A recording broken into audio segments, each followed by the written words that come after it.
Los saludo, hermanos, una vez más en el nombre del Señor en esta mañana, en esta hermosa mañana que el Señor nos ha regalado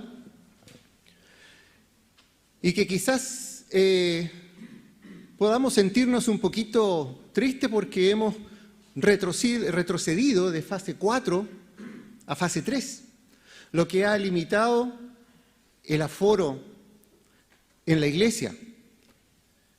Pero si bien hemos retrocedido en lo que es esta regulación sanitaria, debemos estar gozosos igualmente, debemos estar contentos, porque vamos avanzando también en el conocimiento del Señor, porque vamos avanzando cada día, vamos avanzando en cada momento, en esta relación con el Señor. Por lo tanto, podremos retroceder de fase, pero tenemos que seguir avanzando en las fases de conocimiento del Señor. Y para eso estamos acá. Por otra parte, podríamos decir que la iglesia está llena, ya que tenemos el aforo correspondiente, ¿no? Tenemos una iglesia llena hoy día, por la gracia del Señor. Y también saludar a quienes están acompañándonos a todos nosotros a través de las diferentes plataformas, a través de las diferentes redes, que creo yo ha sido también un elemento de gran bendición para la iglesia de Dios en estos tiempos de pandemia, en que hemos conocido un nuevo medio, hemos conocido un nuevo instrumento para poder llegar a otras personas que nunca habían estado acá y que quizás nunca estarán acá, pero que hoy día a través de estos medios nos acompañan también, compartiendo estos momentos. Y quisiera también saludar y cumplir con una promesa. Saludar a algunas personas que son colegas míos de trabajo, que les dije que me acompañaran hoy día, que estuvieran aquí presenciando este culto porque hay algo para ellas también. Hay un mensaje para ellas. Por lo tanto, las saludo a ellas, una se llama Paulette, la otra se llama Rosalía. Paulette especialmente por quien pedimos hoy día oración por su hermano, quien prontamente será sometido a una operación. Por lo tanto, a mantener la fe, porque el Señor hace grandes cosas y el Señor puede hacer milagros. Siempre es un honor, siempre es un privilegio poder estar acá compartiendo la palabra del Señor.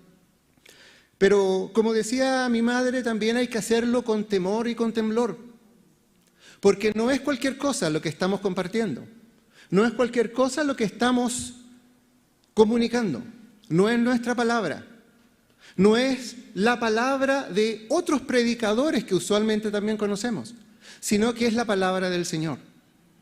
Eso es lo que debemos comunicar y siempre resguardar, la palabra del Señor. Por eso les pido una vez más que me acompañen en un momento de oración para pedir que el Dios, a través de su Santo Espíritu, nos pueda conducir en esta mañana. Gracias te damos, Señor, una vez más por estar reunidos aquí, en esta iglesia, en lo que es la congregación, lo que es tu iglesia. Te pedimos, Señor, que a través de tu Santo Espíritu tú continúes dirigiendo a esto desde su comienzo hasta el final y que la palabra que se comparta, la palabra que se predique sea tu palabra, con el propósito y el objetivo que tú tienes preparado. Nosotros somos solo instrumentos dispuestos en tus manos. En esa confianza es que oramos y te pedimos estas cosas, en el nombre de Jesús. Amén. Hace una semana atrás, 31 de octubre, el pueblo evangélico conmemoró una ocasión, un hecho histórico muy especial conocido como la Reforma Protestante. Este suceso histórico fue un movimiento religioso que se levantó en ese momento histórico contra la hegemonía de la Iglesia Católica de Roma, que había logrado aunar en ella un gran poder político, un gran poder económico y también un gran poder religioso, que como todo poder que se levanta en este mundo, es muy susceptible de tomar otros caminos. Y como conocemos por la historia, no solamente por lo que yo les pueda decir, sino por lo que está escrito en la historia, tomó también un camino de corrupción, donde las altas jerarquías, como producto de la necesidad natural de mantener este poder en todo ámbito, tomó el monopolio de la interpretación bíblica, donde comenzaron a proliferar diversas ideas particulares y añadidos teológicos que conformaron lo que hasta el día de hoy nosotros conocemos, y también escrito está en la historia, lo que es la tradición católica, una base dogmática para sustentar postulados, sustentar ideas que a veces se desvían un poco de la doctrina bíblica y no van de acuerdo a lo que nosotros conocemos como el canon bíblico aceptado. El punto culminante de este movimiento, todos lo conocemos también, ocurrió el 31 de octubre de 1517, momento en el cual el monje agustino Martín Lutero clavó sus famosas 95 tesis sobre las puertas de la iglesia de Wittenberg en Alemania.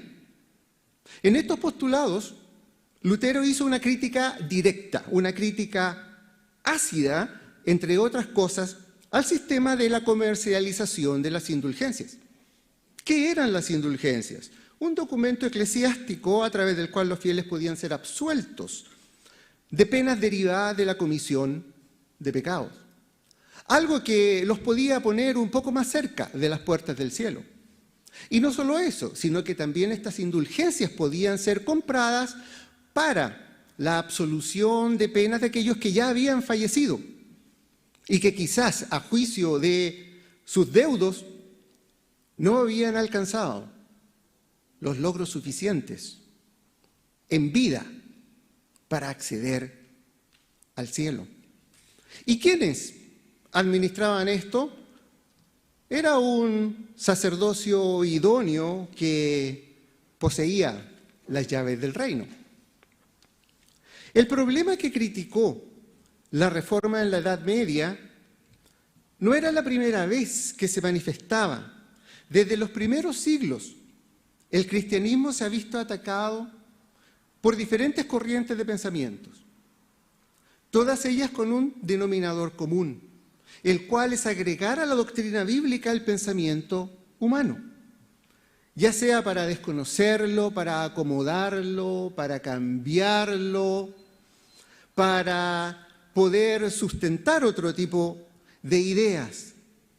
Por esta razón, lo que sucedió hace 504 años atrás es un hecho que hasta el día de hoy tiene vigencia, que hasta el día de hoy tiene validez, y es un legado que nunca pasará de moda, ya que nos llama el día de hoy a ser críticos, nos llama el día de hoy a cuestionar la palabra que se predica, la palabra que se enseña, y siempre examinarla a la luz de lo que son las Escrituras.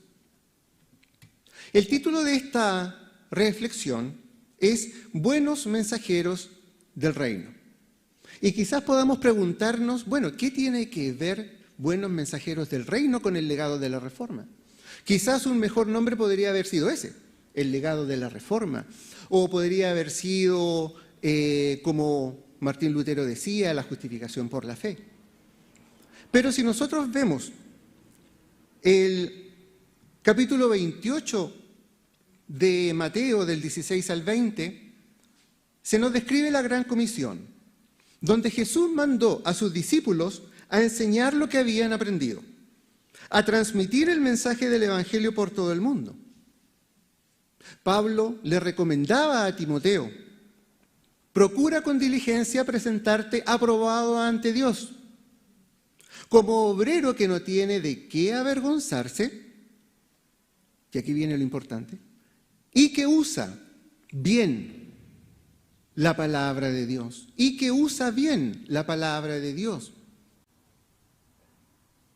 Para usar algo bien, obviamente, hay que conocerlo, bien también. Quizás este pasaje muchas veces pasó por el frente de la vista de Martín Lutero.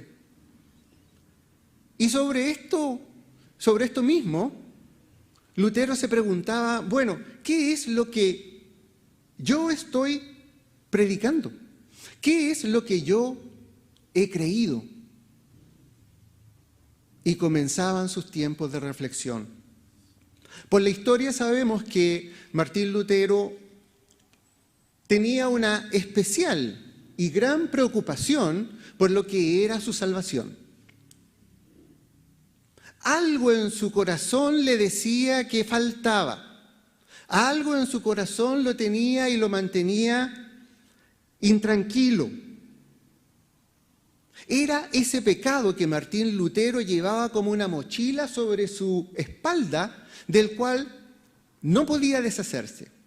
Esa culpa que a través de horas y horas de confesión, podía pasar más de 3, 4, 5 horas confesándose, él trataba de librarse de esa carga, pero no podía. Como sacerdote de la iglesia, ¿cuántas cosas no habrá hecho? ¿Cuántas buenas obras no habrá hecho? Pero igualmente en su corazón existía esa preocupación, existía esa intranquilidad. Durante ese proceso de reflexión, Martín Lutero se encontró nuevamente, y digo nuevamente, porque la tiene que haber leído muchas veces, se encontró con la carta que Pablo escribió a los romanos.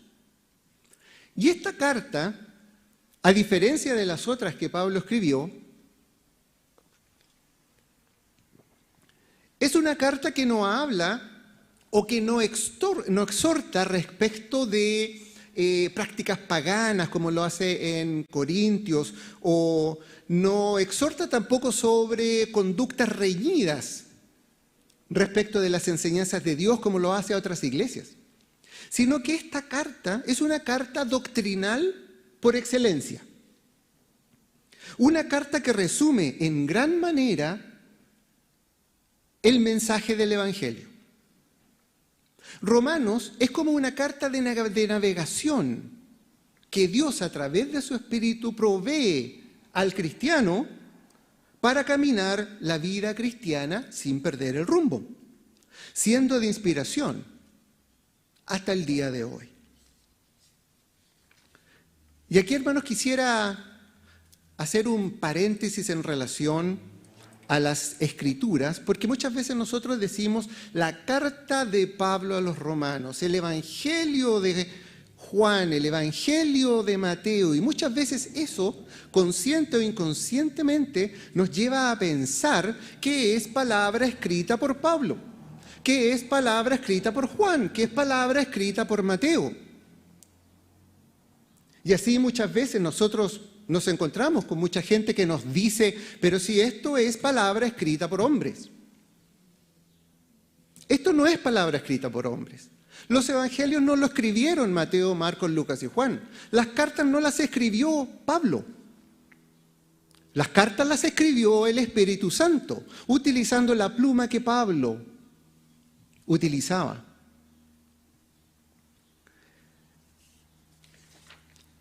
Juan 16 dice claramente que cuando Jesús, antes de ya separarse de sus discípulos, les dice que hay muchas cosas que aún no saben, muchas cosas que no conocen, pero que cuando venga el Espíritu Santo, cuando venga el Espíritu de verdad, los iba a guiar y les iba a comunicar lo que faltaba.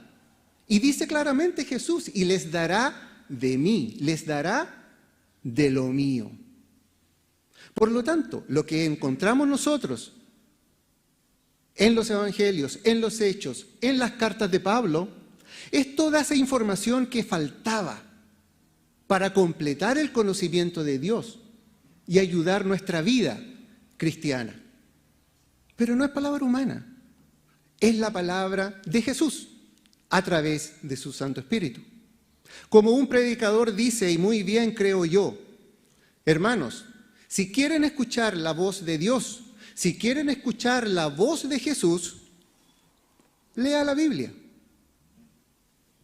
No busque la voz de Dios a través de otro tipo de experiencias. Lea la Biblia. Ahí está, claramente y nítidamente, la voz de Dios, la voz de Jesús. Como decíamos anteriormente, Pablo estaba buscando arduamente una respuesta, una tranquilidad a su corazón respecto de esa culpa, producto del pecado que sentía. Y esta carta, o en esta carta, Pablo encuentra un verbo de suma importancia, que es el verbo creer. La acción de creer. Por lo tanto, ¿qué es lo que de esta carta impactó de manera tan importante a Lutero y a tantas otras personas a través de la historia? A San Agustín de Hipona, a Juan Wesley y tantos otros. Y aquí vamos a leer otra parte de las Escrituras para el día de hoy, que son las siguientes. Romanos capítulo 1, versículos 16 y 17, nos dicen lo siguiente. Porque no me avergüenzo del Evangelio, porque es poder de Dios para salvación a todo aquel que cree. Para salvación a todo aquel que cree. Al judío primeramente y también al griego. Porque en el Evangelio la justicia de Dios se revela por fe y para fe. Como está escrito, mas el justo por la fe vivirá. Estos dos versículos nos entregan un resumen muy concreto, un resumen muy completo de lo que podríamos decir es la centralidad del Evangelio. Primero, Pablo señala, porque no me avergüenzo del Evangelio, porque es poder de Dios. El Evangelio es la buena nueva de Jesucristo. El Evangelio es Jesucristo y ha sido dado por Dios con poder. Aun cuando Pablo se presenta en Roma, la potente y orgullosa capital del imperio, llena de sabiduría humana heredada de Grecia, Pablo no se avergüenza de ese Evangelio. Pablo no se avergüenza de Jesús y su mensaje porque sabe que ha sido dado con poder. Roma podrá tener gran poder político, podrá tener gran poder militar, pero Pablo estaba seguro que Jesucristo tenía un poder mayor, revestido de la omnipotencia de Dios. La palabra poder del griego origina la palabra que nosotros conocemos como dinamita. Todos sabemos lo que la dinamita puede hacer, ¿cierto? El poder que tiene este compuesto.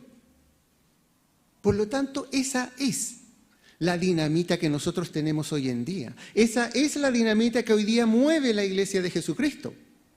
Es la dinamita que mueve la vida y que cambia la vida de las personas. Y esa dinamita que obra milagros en la vida de las personas. Eso es lo que Pablo predicaba. Eso es de lo que Pablo estaba convencido.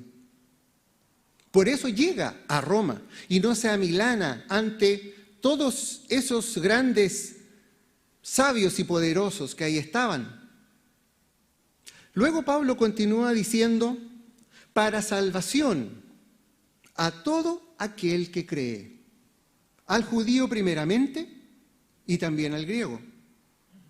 Esta parte probablemente le interesó mucho a Lutero, ya que la seguridad de salvación que él estaba buscando tan arduamente está directamente, como decíamos anteriormente, asociada a la acción de creer. Creer el Evangelio, que es Jesús mismo, dado por Dios con poder para salvar. Una salvación que alcanza a todos. Una universalidad representada aquí por judíos y griegos. Un mensaje que llega a todo el mundo, a ricos, a pobres, a letrados, a iletrados, a todo aquel que reconoce la necesidad de Dios en su vida y cree esta palabra. Y si aún quedaran dudas, Pablo reafirma lo anterior en el versículo 17. Porque en el Evangelio, la justicia de Dios se revela por fe y para fe. La justicia de Dios en el Nuevo Testamento está dada en la persona de Jesús. Él es el nuevo pacto, en que siendo Dios inocente de todo pecado, cargó con las consecuencias de nuestro pecado, de nuestra desobediencia y consecuente separación de Él, proveyendo a su posesión más preciada, proveyendo a su Hijo, para que a través de Él fuesen pagados esos pecados y nosotros pudiésemos obtener el perdón y la salvación. En el plan de Dios, la justicia se establece a través de lo que Romanos 3:23 nos dice. La paga del pecado es la muerte. La muerte espiritual y la consecuente separación espiritual de Dios. Y al mismo tiempo, como decía nuestro hermano Miguel en una de las alabanzas, no hay nada que nosotros podamos hacer, ni con todas las obras que podamos hacer durante nuestra vida en este mundo, nada podrá alcanzar para pagar nuestra culpa, nuestra desobediencia y llegar a Dios. Pero Dios mismo es quien se ofrece a través de esta justicia personificada, representada en Jesucristo, quien murió en la cruz por nuestros pecados.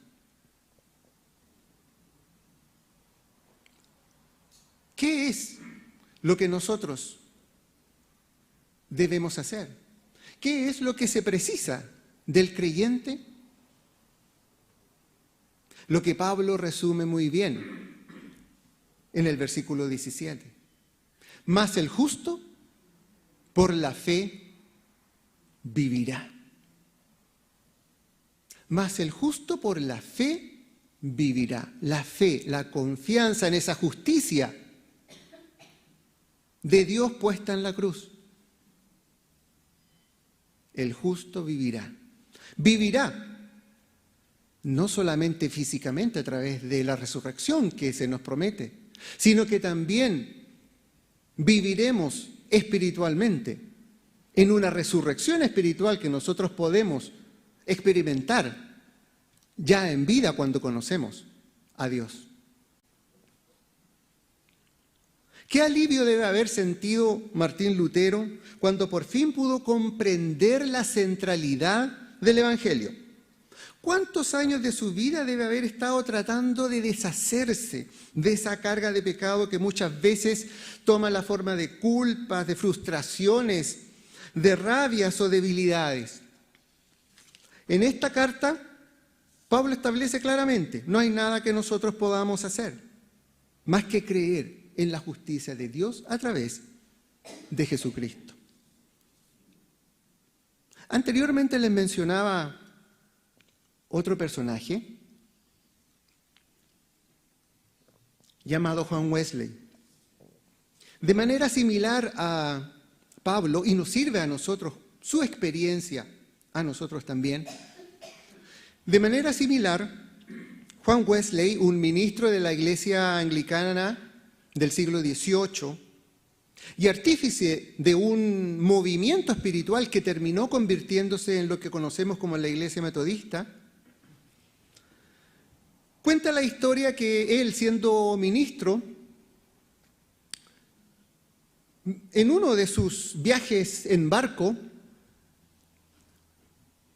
lo pilló una tormenta muy grande, con vientos muy fuertes, con olas muy altas que remecían el barco de un lado a otro. Incluso un mástil se quebró. Y Juan Wesley, siendo un ministro de Dios, siendo un predicador, siendo un evangelista, de hecho él venía de vuelta de América, iba de vuelta a Inglaterra, desde América, en una campaña evangelística que, entre paréntesis, no tuvo mucho resultado. Dice su autobiografía que sintió miedo, que sintió gran temor y una gran intranquilidad en su corazón. Sentía que aún no estaba a cuentas con Dios. Y aun cuando había hecho muchas cosas, había predicado muchísimas veces, tenía también esa intranquilidad en el corazón. Y él mismo dice, después, en uno de sus escritos, por la tarde fui de mala gana a una sociedad en la calle de Aldersgate, en Londres, y durante la reunión alguien leyó el prefacio que Martín Lutero escribió a la Epístola a los Romanos. La Epístola a los Romanos. Nuevamente, la palabra de Dios, a través de otro medio. Como a las 8:45 p.m., mientras esa persona describía el cambio que Dios produce en el corazón a través de la fe en Cristo, sentí mi corazón extrañamente cálido. Sentí que confié en Cristo solo, para mi salvación. Se me dio la seguridad de que Él había quitado mis pecados, incluso los míos, y que me había salvado de la ley, del pecado y de la muerte. También entendió que lo importante era la ley de Dios expresada a través de su justicia, que no es más que Jesucristo en la cruz. Y la fe que debemos tener en ese hecho. El versículo que leyó nuestra hermana anteriormente en el libro de Génesis solamente nos señala que la necesidad de la fe, la necesidad de la confianza en la promesa de Dios para justificación de nuestra vida espiritual, no se encuentra solamente en el Antiguo Testamento. No se encuentra solamente en lo que Pablo escribió, sino que se encuentra a lo largo de todas las Escrituras. Se encuentra desde el Génesis hasta el Nuevo Testamento. Por eso, y tomando el versículo más importante, cuando Abraham, como todo ser humano, lleno de duda, lleno de desconfianza, le dice, pero ¿cómo? Yo voy a tener una descendencia como la que tú describes, siendo que no tengo siquiera un hijo. Pero finalmente, Abraham dice el versículo 6, y creyó a Jehová. ¿Y cuál fue la consecuencia de que Abraham creyó a Jehová? Le fue contado por justicia. Esa fe, esa acción de creer, es lo que justificó a Abraham. No fueron las grandes acciones, las grandes cosas que posteriormente Abraham haya hecho, sino que fue la acción de creer, la acción de poner la confianza en las manos de Dios y creer su palabra. Así de fácil. Algunos podrán decir, y así de fácil es. Esta es la centralidad del Evangelio, la que se muestra también a través del Salmo 18 de David. Ese salmo nos dice: te amo, oh Jehová, fortaleza mía, Jehová, roca mía y castillo mío y mi libertador. Dios mío, fortaleza mía, en Él confiaré, mi escudo y la fuerza de mi salvación, mi alto refugio. Invocaré a Jehová, quien es digno de ser alabado, y seré salvo de mis enemigos. A través de este salmo, David expresa también la confianza y el creer. En Él confiaré, dice David. En Él pondré mi fe. En Él pondré mi confianza. No por todos los méritos y grandes cosas que David hizo para Dios está su justificación, sino que está en la fe, en la confianza, en el creer a Dios. A través de esa confianza sabemos también que Saúl fue librado de tantas cosas.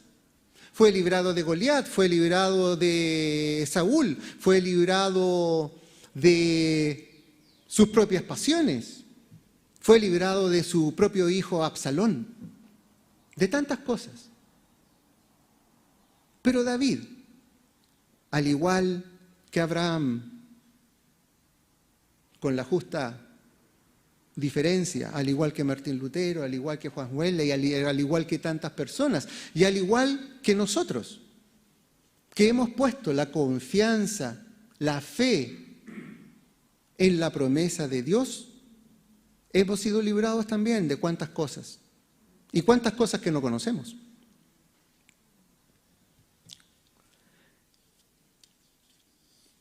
De repente se producen algunas discusiones y algunas diferencias entre lo que es la fe, lo que son las acciones, lo que son las buenas obras. Por lo tanto, podríamos preguntarnos también, ¿el Evangelio de Jesús me llama a hacer buenas obras? El Evangelio de Jesús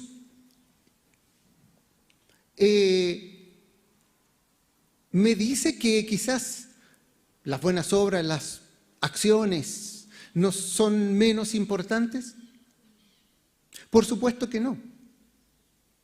Las buenas obras son importantes. El preocuparse por el prójimo, todo lo que nosotros conocemos es importante. Pero es una consecuencia de lo primero. Por algo, el primer gran mandamiento que nos dice: amarás a Dios con todo tu ser.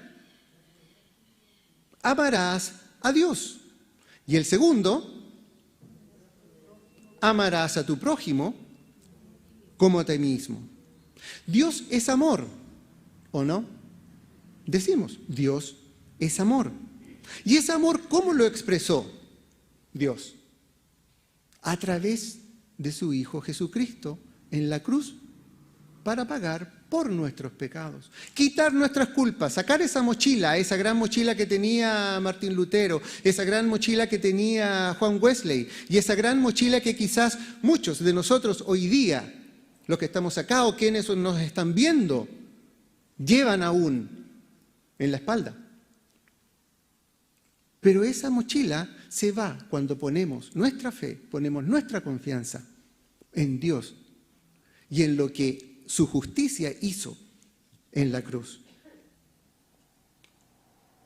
Esa es la manera como nosotros debemos retribuir ese amor. Esa es la manera como nosotros debemos responder a ese primer gran mandamiento. Amarás a Dios con todo tu ser, creyendo que ese sacrificio fue por mí, fue por ti, fue por cada uno de los que estamos acá, cada uno de los que nos están escuchando hoy en día. Retribuimos ese amor poniendo nuestra confianza en sus manos y esforzándonos por hacer las buenas obras que Dios nos pide. Producto de ese amor. Esforzándonos por tener los productos del Espíritu que Dios quiere que llevemos, que encontramos en Gálatas 5, como producto, como consecuencia de ese amor. La fórmula es simple. Fe igual justificación y vida eterna. Fe igual justificación y fuera con esa mochila de culpa que podemos llevar quizás cuánto tiempo. Pero la fórmula no incluye fe más obras igual justificación.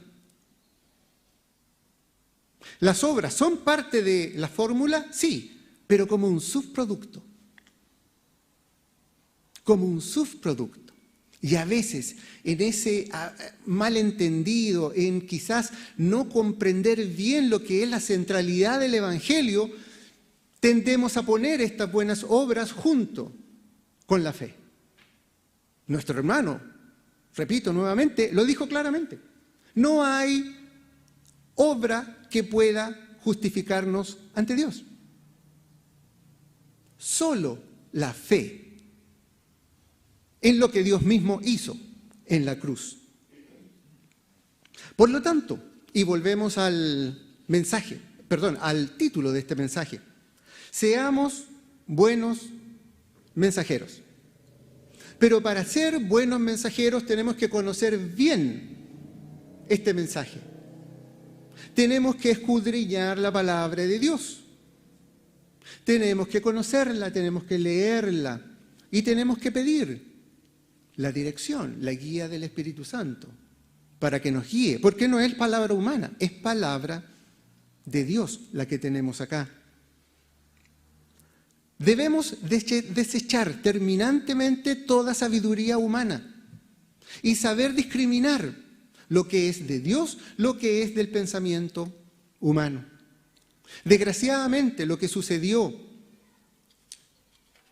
hace 504 años atrás y que la Reforma criticó, ha sucedido siempre. Las herejías de los primeros siglos ya eran desviaciones de la sana doctrina. Y hoy en día, en nuestros tiempos modernos, debemos levantar nuestra voz y debemos decir también, claramente y terminantemente, aquellas cosas que parecen de Dios, pero no son de Dios. En tiempos modernos, ¿cuántas cosas hemos conocido? Tanto pensamiento que nos lleva por los caminos del misticismo, que combina cosas doctrinarias, que combina cosas que encontramos en la Biblia, pero con sabiduría humana que viene de otras partes, y suenan muy bien, suenan muy bonito. El ser humano tiene todas las capacidades, el ser humano tiene todas las potencialidades para vencer todos los problemas, solucionar todos sus problemas. Hay que buscar y desarrollar. El ser humano es imperfecto. El ser humano no tiene todas las capacidades. El ser humano es una creación de Dios que tiene una parte espiritual y que tiene que ser llenada con esa parte espiritual de Dios también. No la vamos a encontrar en ninguna otra parte, no la vamos a encontrar en ninguna religión oriental, no la vamos a encontrar en ningún libro de autoayuda. Solo en la palabra de Dios. ¿Cuántas veces también se ha querido aplicar la doctrina con otros propósitos, como la teología de la liberación, como la doctrina de la prosperidad y tantas otras cosas que hemos conocido? Hermanos, somos mensajeros del reino. Somos mensajeros de Dios y tenemos una gran responsabilidad. Y esa responsabilidad es ser responsable, valga la redundancia, de lo que estamos diciendo. No debe ser nuestra palabra, debe ser la palabra de Dios. Por eso el llamado es a sentir lo que sintió Martín Lutero en alguna medida, una inquietud, una intranquilidad. Lo que yo creo, lo que yo predico, lo que yo escucho, ¿será efectivamente lo que Dios quiere que escuche, que predique, que comunique? Busquemos su palabra, busquemos la centralidad del Evangelio, no la perdamos.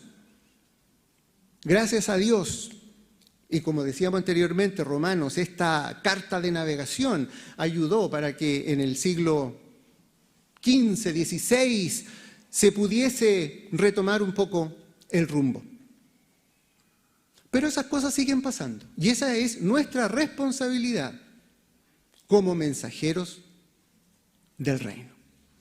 Ese es el llamado que podemos encontrar a través de la propia Escritura. Que el Señor les bendiga.